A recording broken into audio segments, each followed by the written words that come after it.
Okay, so good morning, everyone. Thanks so much for joining. My name is Becky Bronstein, and I'm the Resilience Fellowship Specialist with Washington Sea Grant. My role has been to support the development and launch of this new fellowship, so I'm really excited to be here and share with you a bit more about Washington Sea Grant, plus the Coastal Resilience Fellowship. And if you haven't already, feel free to share with us in the chat where you're coming from.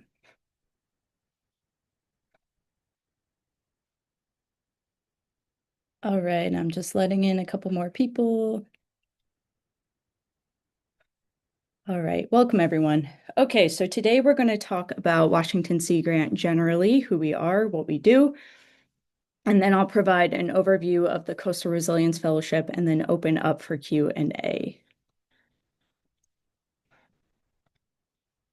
So just to talk a little bit about Washington Sea Grant. So if you could give a thumbs up or a wave if you've heard of Washington Sea Grant before. Awesome. Okay, so we got some thumbs ups. So Washington Sea Grant envisions healthy, productive, and resilient coastal and marine ecosystems that sustain Washington's rich cultural and maritime heritage, as well as vibrant coastal communities, clean waters and beaches, prosperous fisheries and aquaculture, diverse wildlife, and engaged public. So yes, all things marine, all things ocean, that's what we're all about here in coastal Washington. And then I'll put in the chat the link to our website for our values if you'd like to take a closer look. So Washington Sea Grant is one of 34 state programs throughout the U.S. and the U.S. territories. And as a national network, we're all funded by NOAA, the National Oceanic and Atmospheric Administration. Sea Grant programs differ in their size and structure across the U.S. and territories. Many of them, but not all, are housed at the University of Washington, housed at universities, one of which is the University of Washington, which is where Washington Sea Grant is. But we serve all of Washington with many partners across the state.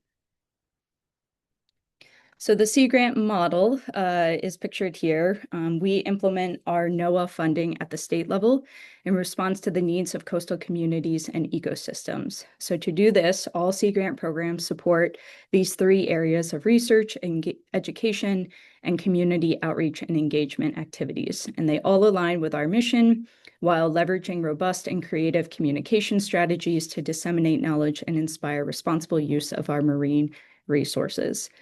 So to do this, Washington Sea Grant is composed of many different people and stakeholders. We have supported researchers and students investigating coastal and marine issues affecting Washington waters. We have a team of extension agents up and down the coast. We have a team of educators working with K-12 audiences. We have a team of general and science communicators, as well as operations staff. And then, of course, many, many partners in the state and in the region, including local and state agencies, non-governmental organizations, tribes, private industry, and many academic partners. So every other year, Washington Sea Grant puts out a request for proposals, or RFP, in order to distribute around $2 million in grant funding for marine science and education research. We fund work by researchers from universities, nonprofits, tribes, and other groups in Washington state with the goal of advancing knowledge that helps people to sustainably use and enjoy marine resources. We also engage in advisory services. So our outreach and extension staff participate in research, social science. They're also conveners of many types of consortiums and working groups. They also provide just numerous types of advisory services as listed here. So I'll just pause for a moment to give you a chance to look through that.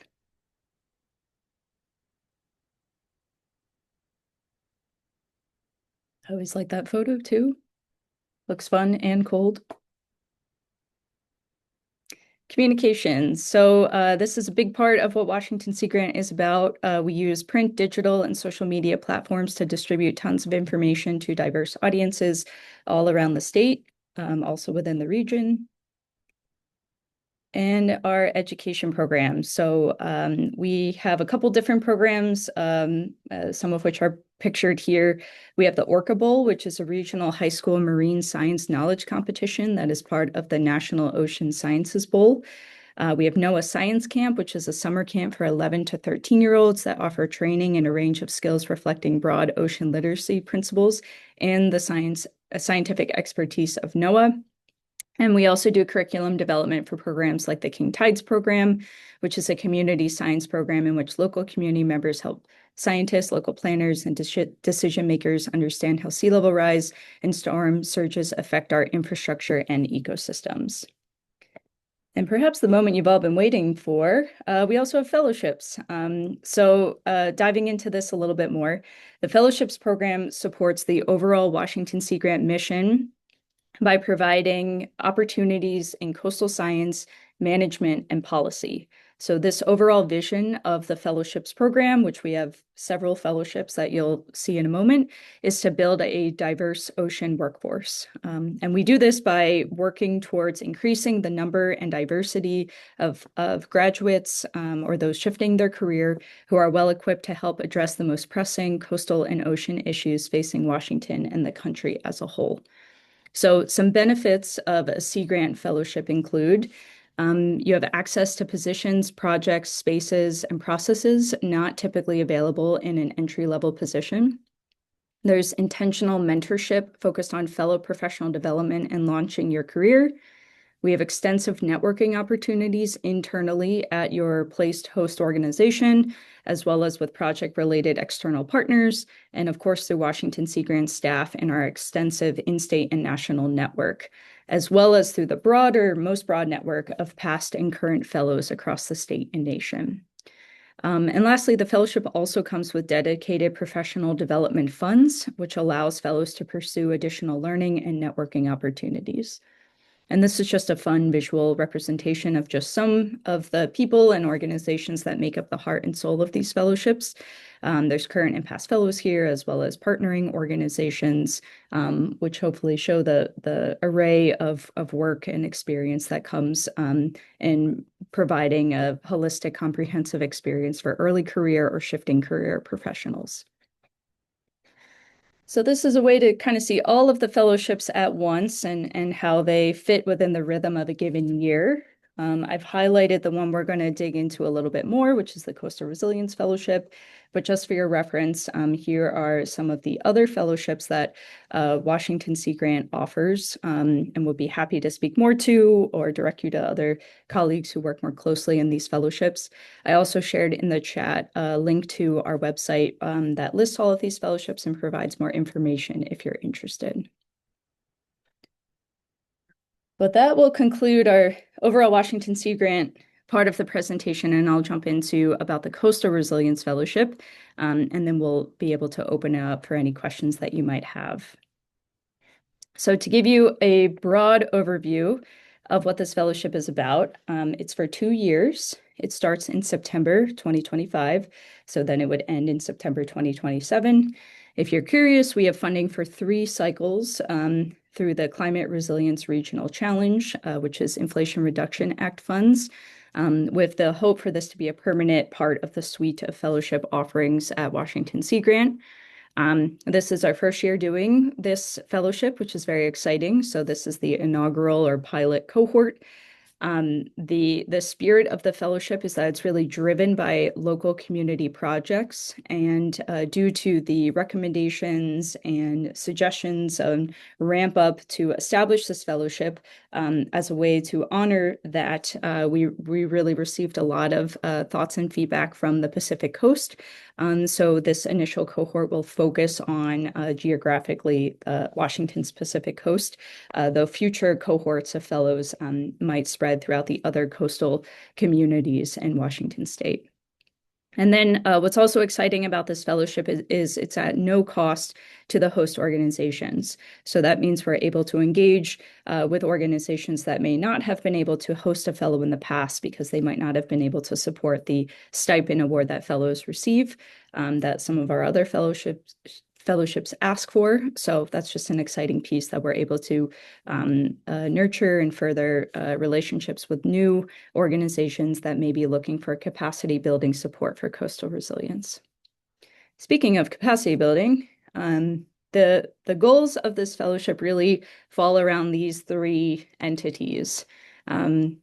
So first and foremost, the coastal communities should be gaining culturally responsive coastal resilience support.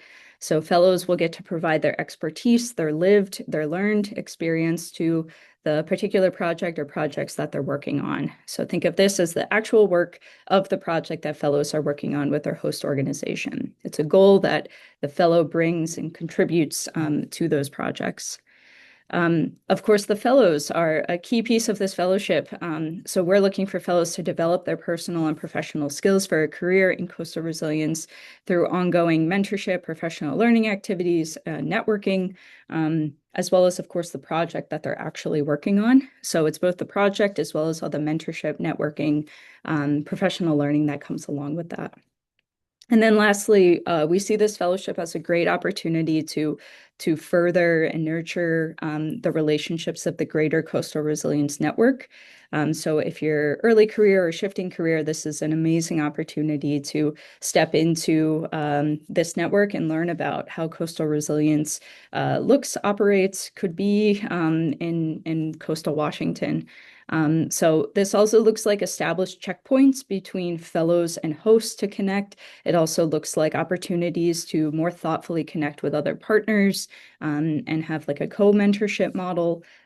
There's various pathways of learning that would be available to the fellows, all in an effort to further the fellows' well-being, to make them more effective in their contributions to the host. But this also supports the greater network and building those relationships and connections across different entities.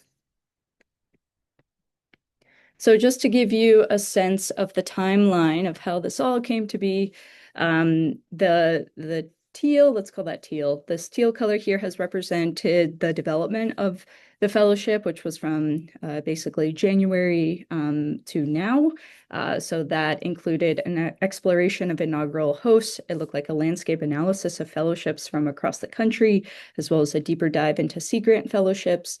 It included establishing a working group of Sea Grant staff as well as partners and potential hosts. So lots of inputs to establish the model for this inaugural cohort. The hosts have been identified, which I'll share with you all in a moment. They went through a host application and selection process. And then also, as you may know, the application opened for fellows just this past Monday. Interviews and the fellow selection will happen this June and July to prepare fellows to begin their fellowship this September. This October just kind of represents that there would be various professional learning workshops and check-ins along the way. And then the fellowship would continue with those check-ins and so forth until September 2027. So let's talk a little bit more about the hosts. So as far as eligibility, and they have already been identified, but so you're aware of the criteria and thought process that went into identifying the hosts.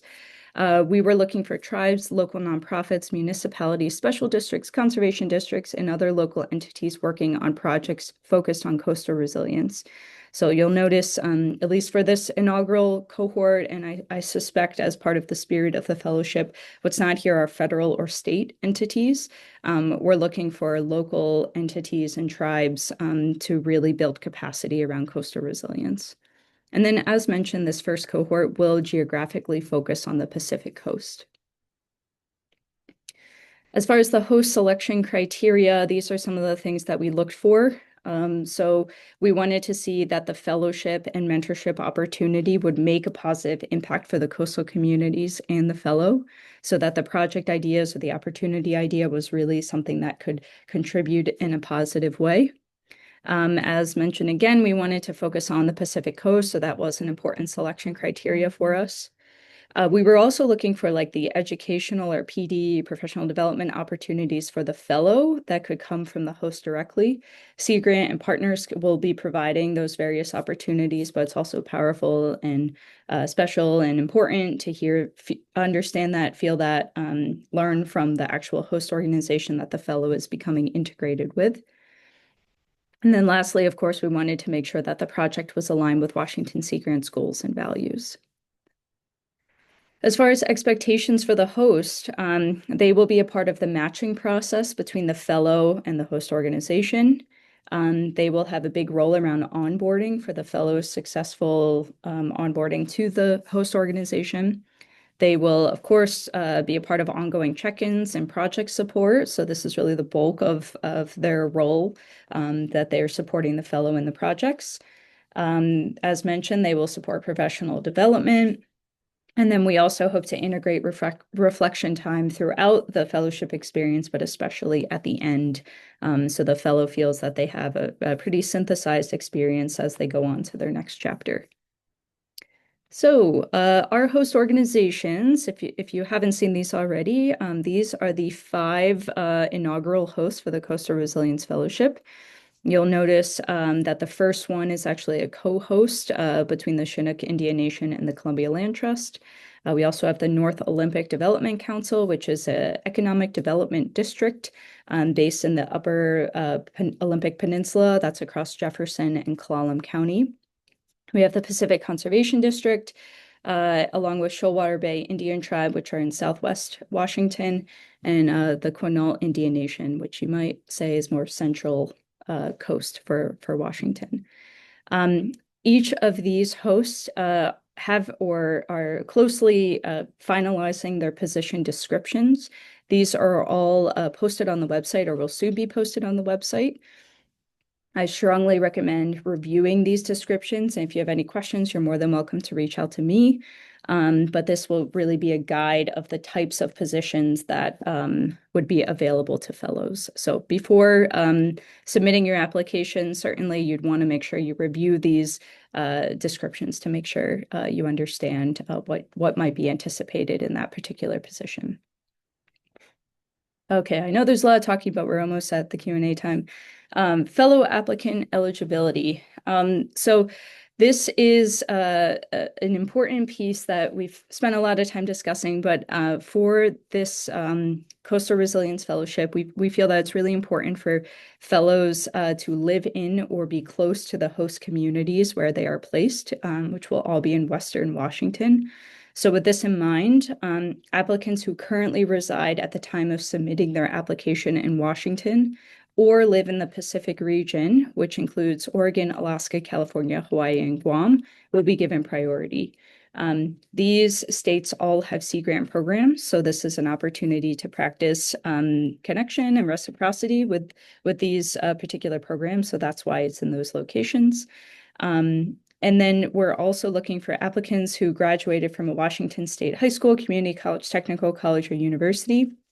These individuals will also be given priority. So if it could be one or the other. If you live in Washington or the Pacific region at the time of application, same amount of priority given as someone who, currently lives elsewhere, but did graduate from a Washington State high school, community college, and so forth.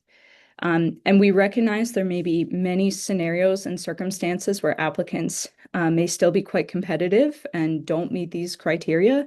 So with all that said, these applicants are still very much encouraged to apply. If you have questions about this, you're more than welcome to reach out to me.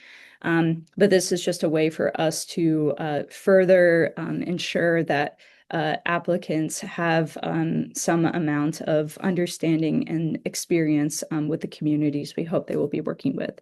But we understand residence is not the only variable that goes into creating a competitive application. Happy to answer more questions about that when we get to the Q&A. Other pieces of eligibility, these are a bit more of considerations, but at minimum, we're looking for fellows to have an associate's degree. But again, we encourage you to review each of the position descriptions because for certain positions, there's a request for additional education requirements. We're also looking for applicants to demonstrate a strong interest and/or some experience in coastal resilience or related topics, since that is what this fellowship is all about. It's the Coastal Resilience Fellowship. And with that, we're open to individuals who have skills, work, lived experience that can support capacity building for coastal communities around coastal resilience. And we define that pretty broadly. And that's really in a way to welcome people from all sorts of backgrounds and experiences. You might not have your master's in a coastal resilience topic, but you might have incredible lived experience that would be really supportive for these types of positions. So please feel free to think creatively, and feel free to reach out to me if you have questions about that. Who is encouraged to apply? So individuals who have lived, worked, or learned on Washington's Pacific coast and/or have coastal resilience experience from other coastal regions. If you are early or shifting in your career and are looking to develop professionally in coastal resilience, the fellowship might be great for you. And if you're looking to contribute your capacity, skills, and experience to coastal communities on coastal resilience projects. We should have a bingo tally or something of how many times I say coastal in this presentation. And then, of course, DACA students are eligible to apply, and BIPOC, as well as representatives of the LGBTQ plus community, as well as allies, are encouraged to apply as well. So as far as the application is all submitted via our online submission portal called EC Grant. The due date for the application is June 18th at 5 p.m., and it includes 5 different elements. We ask for a resume, which we hope will not exceed 2 pages. We ask for a personal statement, which is 500 words, and that is looking to how your skills and experience apply to the fellowship overall, so to the Coastal Resilience Fellowship. And then we ask for position preference statements, which are short responses of 300 words or less, and they give you an opportunity to rank your preference for any given position. So you are able to apply to all 5 different positions, or you can apply to just one. You can apply to as many as you like. Just if you don't apply to one, you just would mark that it's not applicable, that you're not ranking this one. If you apply to 3, then you would rank each one how your preference would be. We strongly recommend that if you put forth a position preference statement, that you have full intention of, that means you would be happy to be placed in that location.